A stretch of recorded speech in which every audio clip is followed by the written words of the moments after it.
کیا آپ جانتے ہیں اس دنیا کے آغاز میں پوری دنیا میں صرف ایک ہی زبان بولی جاتی تھی، لیکن جب ہم آج کے دور کی بات کرتے ہیں تو اس پوری دنیا میں تقریباً 7,000 سے زائد زبانیں بولی جاتی ہیں۔ کیا آپ نے کبھی سوچا ہے کہ دنیا بھر میں مختلف زبانیں کب سے اور کیوں بولی جانے لگی؟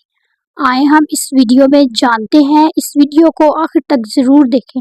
بائبل مقدس اس بارے میں بیان کرتی ہے کہ طوفان نوح کے بعد نوح کے تینوں بیٹوں کی نسل ملک سنار میں بس گئی اور وہاں ان کو ایک ایسا میدان ملا اور انہوں نے کہا کہ آؤ ہم ایک برج بنائیں جس کی چوٹی آسمان تک بلند ہو اور یہاں پر اپنا نام کریں۔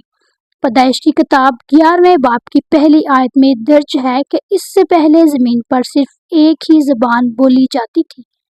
خداوند نے جب اس برج کو دیکھا تو خداوند نے کہا کہ ان سب کی ایک ہی زبان اور بولی ہے، آؤ ہم ان کی زبان میں اختلاف ڈالیں تاکہ وہ ایک دوسرے کو سمجھ نہ سکیں اور برج کو بنانے سے باز آئیں۔